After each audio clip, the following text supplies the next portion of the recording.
Bem-vindos ao Descarbonizável, o podcast Baixo Carbono de conversas sobre estratégias de descarbonização das empresas portuguesas. Eu sou a Isabel Martins, da revista Sustentável, e os meus convidados de hoje são a Marta Pereira, diretora-geral da Joper. Olá, Marta. Olá, Isabel. Bem-vinda. E o Pedro Alves, da Alexia, um convidado já recorrente nos nossos podcasts. Olá, Pedro. Olá, Isabel.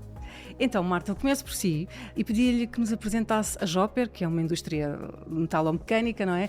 Mas uma empresa já com alguma antiguidade, não é? Que começa na década de 40 do século passado e que começa, curiosamente, pelo fabrico de carroças e de alfaias agrícolas, não é? Algo que hoje em dia já é, a parte das carroças, naturalmente, impensável. Queria que nos apresentasse um pouco aqui a empresa, Marta. Portanto, a Joper foi fundada em 1941 pelo meu bisavô. A nossa atividade principal era a reparação de carroças e o fabrico de alfaias agrícolas. Hoje em dia desenvolvemos e fabricamos alfaias agrícolas, reboques, cisternas industriais e cisternas agrícolas. Faz parte também do grupo Joper Atomix, fabricante de pulverizadores agrícolas, e a Metalúrgica Benaventense, que é fabricante de charruas. Foram empresas que foram adquirindo ao longo dos anos, não é? Exatamente. O Grupo Joper tem atualmente 3 unidades fabris, 2 em Torres Vedras e uma em Samora Correia, e cerca de 170 colaboradores. Muito bem. Portanto, muita coisa aconteceu desde 1941, não é? É verdade. A data da fundação. E hoje assumem-se como uma indústria muito moderna, muito sofisticada e inovadora, acompanhando também aquele que é o vosso setor, o vosso target core, no fundo, que é a agricultura, não é? Exatamente. Portanto, completamente virados para a inovação, até para alguma robotização, não é, nos vossos processos industriais. Sim. A inovação e a robotização no nosso processo de fabrico é algo imperativo, é um investimento que temos como prioritário. Portanto, a presença de robotização nas nossas fábricas permite a substituição da mão de obra especializada em tarefas simples e repetitivas e assim libertar os nossos colaboradores para tarefas em que seja necessário o seu conhecimento e a sua experiência. Ou seja, tarefas de valor acrescentado. Exatamente. Para os humanos. Exatamente. E toda aquela parte chata e repetitiva e muitas vezes até causadora das tais doenças profissionais e tudo isso, e que nós queremos evitar para as máquinas, não é? É isso mesmo. Que é assim que deve ser, não é? Isso permite-nos ganhar alguma produtividade, ter uma maior segurança no nosso processo de fabrico e também apresentar uma maior qualidade nos nossos produtos. Muito bem. Porque vocês são de facto uma empresa de referência nesta área, não é? E portanto daí toda esta modernização também ir um pouco ao encontro daquilo que o mercado precisa, e é um mercado, como eu disse no início, mais sofisticado, não é? E tiveram que acompanhar muito também estas tendências. Temos uma agricultura mais tecnológica, temos máquinas mais sofisticadas e também mais ligadas à tecnologia. Isso também implicou alguma mudança nos vossos processos, não é? Para se adaptarem a todo este desenvolvimento, no fundo. Exatamente. Para além de termos de fazer esta mudança nos nossos processos de fabrico, também tivemos de nos focar neste desenvolvimento nos nossos produtos. Portanto, hoje em dia, a agricultura...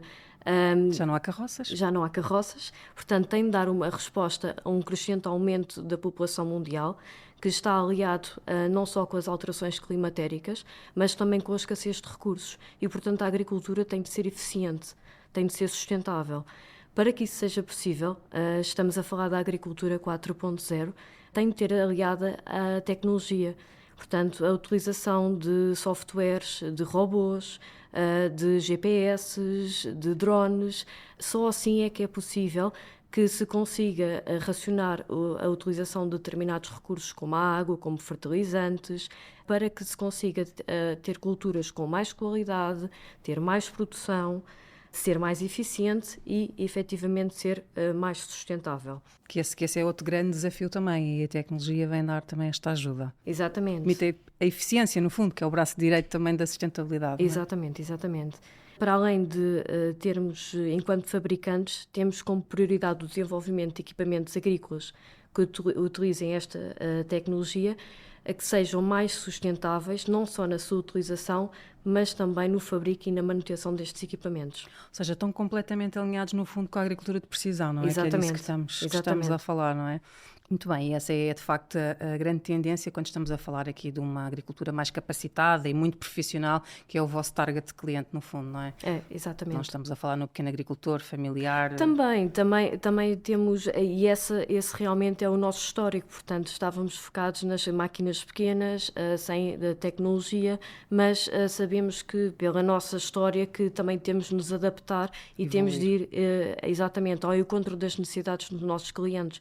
E o cliente hoje em dia é um agricultor profissional, formado, que precisa de ter uma atividade que seja sustentável, que seja rentável, não pode ter desperdício e, portanto, tem de estar aliado com a tecnologia e equipamentos rentáveis. Marta, para que tudo isto aconteça, vocês socorrem-se de algumas parcerias, não é? Na área da investigação e desenvolvimento, com a academia, com os próprios agricultores, para testarem as vossas soluções. Que importância é que estas parcerias assumem aqui no desenvolvimento do negócio? Para nós é essencial, portanto, temos um departamento de investigação e desenvolvimento neste momento com 10 pessoas focadas no desenvolvimento de novos produtos, portanto, para dar resposta também às necessidades dos nossos clientes. Os clientes, por vezes, chegam até nós com uma necessidade muito específica e nós desenvolvemos um produto de acordo com as necessidades do nosso cliente e também temos outras parcerias com algumas instituições, como universidades, como o INIAV, como o INSTEC, o FCOLAB, que nos permite ter projetos em comum e parcerias que conseguimos desenvolver novos produtos. E chegar então a este target mais exigente. A Marta já falou aqui várias vezes na palavra sustentabilidade, não é? Ligada aqui um bocadinho aqui à agricultura e à agroindústria, portanto, no fundo, os vossos clientes.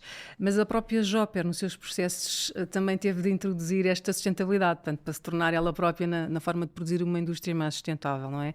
E é que a energia aparece aqui à cabeça, não é? Há aqui projetos interessantes que já vamos concretizar mais, mas como é que aparece aqui esta necessidade também de tornar os processos mais eficientes e sustentáveis dentro de casa? Enquanto indústria metalomecânica, nós somos uma empresa que tem um consumo muito elevado de energia e, portanto, desde há alguns anos para cá que identificamos este passo como um prioritário. Portanto, começámos a parceria com a Elexia para darmos o passo da descarbonização na indústria, para além de ser necessário por uma questão de redução de custos, para nós é obrigatório, enquanto indústria, fazer parte da descarbonização, portanto, dar este passo, porque temos esta responsabilidade também um pouco ambiental, não é? Vocês consomem essencialmente energia elétrica. Exatamente. É isso exatamente. que é o vosso core. Pedro, se calhar passava para si, para nos explicar então que projeto é este, não é? Portanto, neste passo, neste caminho para a descarbonização, aqui a transição energética da Joper passa por vós também. Que projeto é este? Este é um projeto de geração de energia elétrica, o maior consumo da Joper, através de uma central fotovoltaica, neste caso instalado na cobertura da instalação fabril, que é um dos métodos ou uma das formas mais económicas de o fazer. Trata-se de uma central de 470 kW, não é uma central muito pequena nem muito grande, eu diria que é média em relação àquilo que vemos na indústria nacional, que produz cerca de 770 MWh ano e que correspondem a cerca de 40% das necessidades de energia da Joper. Este é um projeto de investimento Elexia, ou seja, não houve investimento inicial por parte da Joper. A Elexia vai gerar energia renovável ao longo de alguns anos e que vai vender gradualmente à medida que a Joper vai autoconsumir essa energia. Falou em 40% do consumo. A ideia é crescer, portanto, poder tornar esta percentagem maior para se tornarem autossuficientes ou não? A ideia seria essa, algo que teremos sempre de estudar com o apoio da Elexia, mas o objetivo, tanto na Joper como nas restantes empresas, é esse. É continuar a crescer. Sim. Eu não perguntei quando é que foi instalada esta central, é um projeto recente, não é? Teve início já há algum tempo, mas por uma questão, portanto, de projeto propriamente dito, foi instalado no final do ano passado. Muito recente então. Sim. Certo. Pronto. Mas começar já com 40% É muito bom. Sim, é bom, sim, não é? sim. Portanto, e vão sentir que isto vai ter um impacto grande, tanto a nível da vossa conta de energia, como até do resgate de CO2 evitado. Sim, já sentimos. Portanto, todos os meses estamos a fazer um acompanhamento da nossa fatura e também da produção de CO2, por aquilo que nos conseguem informar, e conseguimos perceber que neste momento já é efetivo esta poupança. Tem ideia deste número de resgate, Pedro? O número de resgate está estimado, considerando a média do Sistema Elétrico Nacional, de cerca de 360 toneladas por ano de CO2. Já estamos a fazer aqui um check na descarbonização, Exatamente. Não é, Marta? Muito Exatamente. bem. Marta, estamos aqui a falar numa central solar, portanto, na produção de energia. As vossas ambições nesta área ficam por aí, ou vocês gostariam de entrar também na eficiência energética, aqui em trabalhar outros processos internamente? Já estamos, portanto, já está em cima da mesa com a Elexia falarmos sobre outros passos que temos de dar para sermos mais eficientes. E aqui onde é que há muito trabalho a fazer, Pedro? Há sempre trabalho a fazer. Eu gosto do tema da eficiência porque há sempre processos que se podem otimizar e há sempre poupanças possíveis. Até o próprio tema do consumo e da cobertura que falámos há pouco, portanto, que cerca de 40% da energia já é utilizado diretamente a partir da central, portanto, evita-se esta utilização de energia da rede.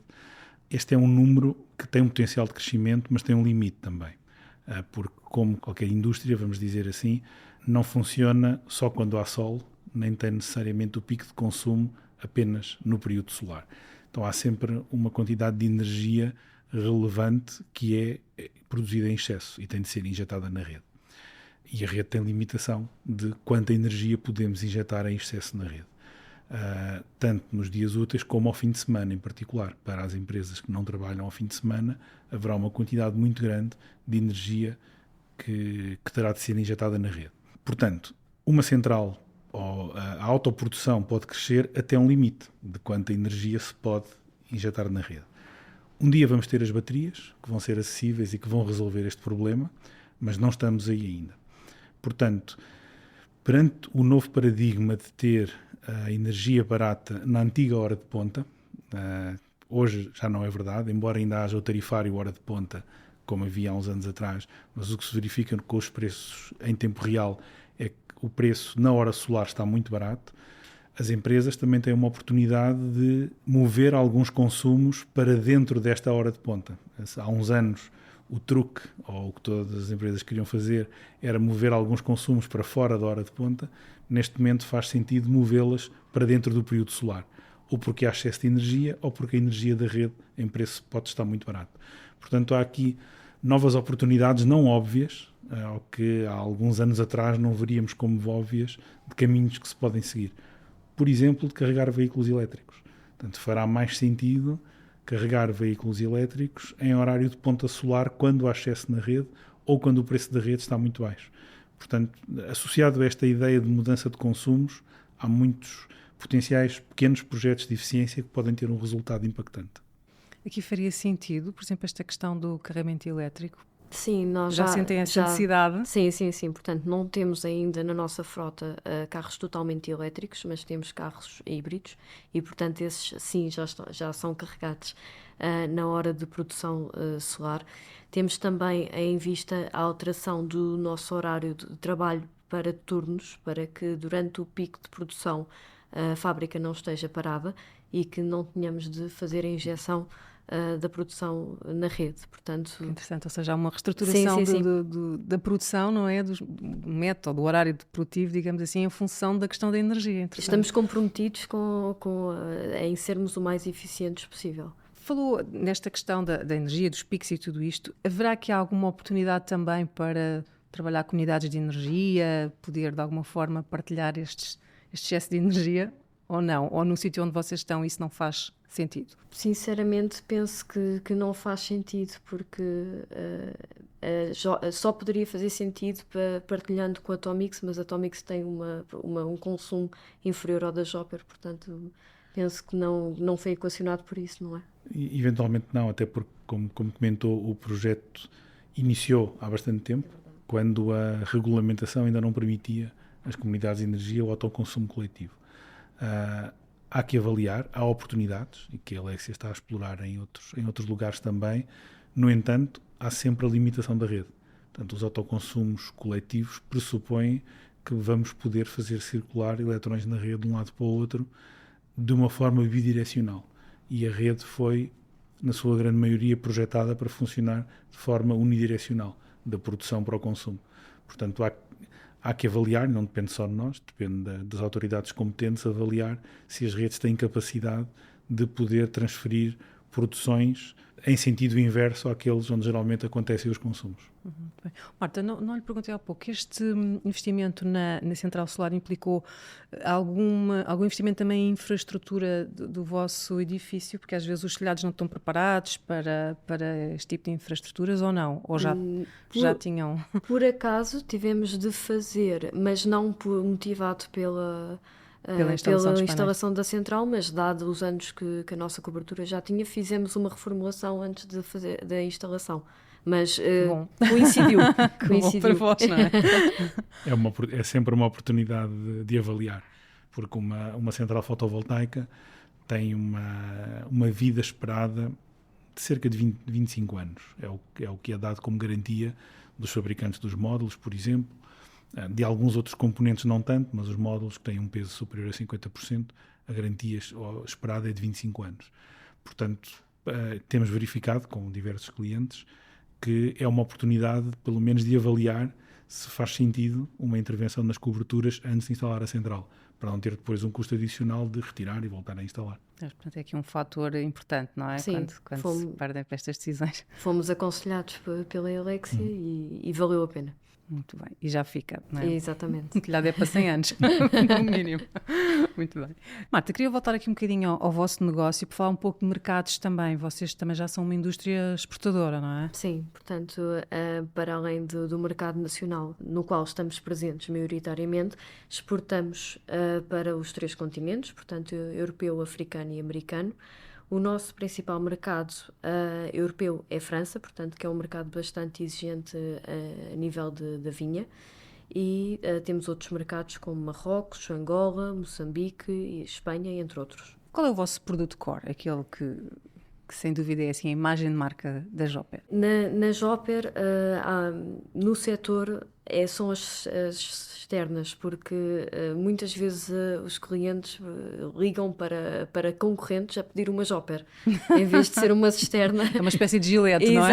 Exatamente. E, portanto, penso que está associada à cisterna. Mas temos hoje em dia uma gama muito grande e apresentamos no mercado entre as 3 empresas com maior gama de produtos. Uhum. Essa era outra questão que lhe queria colocar, como é que vocês gerem estas 3 marcas, no fundo, não é? E esta interação entre estas 3 unidades de negócio. Cada uma delas tem as suas especificidades, não é? Porque a Atomix é mais os pulverizadores, não é? Portanto, a Joper está a trabalhar mais nesta parte das alfaias reboques externas. E dos Jopers, não é? Exatamente. E a metalúrgica, se calhar, faz um pouco das duas. Das charruas, portanto, que é a mobilização de sol. São alfaias também, mas mais específicas. Exatamente. Mas na área agrícola são muito conhecidos pelas alfaias também, não é? Sim. E portanto, é engraçado a história do Grupo Joper, porque a empresa-mãe, que é a mais nova, adquire 75% do capital da Atomix, que neste momento tem 99 anos, e adquire 100% do capital da Metalúrgica Benaventense, que tem 102 anos, e a Joper tem 82. Portanto, existem realmente grandes vantagens. Apresentamos-nos no mercado com a maior gama de produtos a nível nacional, conseguimos chegar a mais clientes, mas temos outras desvantagens, que é temos mais concorrência, temos de estar atentos à concorrência de uma grande gama de produtos, e temos de tentar respeitar sempre a cultura organizacional de cada empresa e retirar para as outras o que há de melhor em cada uma. Esse é o grande desafio, Marta. Sem dúvida. Portanto, desde este processo iniciou-se em 97 e prolonga-se até ao dia de hoje, e e irá prolongar-se no tempo. Em 97 é quando compram a Atomix, Exatamente, é isso? exatamente. E, portanto, a cultura organizacional mantém-se, embora tentamos... Hoje em dia temos determinados departamentos que são comuns às 3 empresas, portanto, o departamento comercial, financeiro, recursos humanos, logística, já são completamente comuns, mas efetivamente cada uma continua a ter a sua história e fazemos questão de respeitar. O logotipo mantém-se e o ADN está lá. E tentamos levar de cada uma o melhor para as outras. É sempre saudável quando isso acontece, Exatamente. mas nem sempre fácil, não é? Não, não é fácil, é um grande desafio. Esta gestão de várias culturas, não é? De recursos humanos é sempre um fator crítico. Em especial nestas indústrias que também são indústrias mais conservadoras, não é? Com um espectro de colaboradores muito heterogéneo. Exatamente, não é? sim. Portanto, desafiante, muito bem. E ambições de crescimento? Onde é que imagina a Joper daqui a 20 anos? Vamos não pensar num horizonte muito extenso. Acima de tudo, que continuemos com este crescimento sustentado. Portanto, que conseguimos chegar a mercados que ainda não conseguimos chegar. Nós temos a desvantagem de estar na ponta da Europa e isso, portanto, é uma grande desvantagem para qualquer indústria exportadora. E esperemos que possamos encurtar essa distância de determinados mercados, porque é muito difícil exportar alfaias agrícolas, é muito pesado. Mas quando diz que espera encurtar essa distância, como?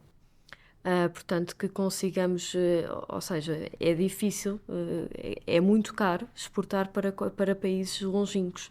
E, portanto, esperemos que consigamos agilizar estes processos e consigamos chegar a mercados mais longínquos e também levar a bandeira de Portugal. Precisamos aqui também de uma revolução sustentável na logística, não é? Exatamente. Para que isso seja possível. E seja viável. Exato. Possível e viável, que isso é super importante. Sem isso nada acontece.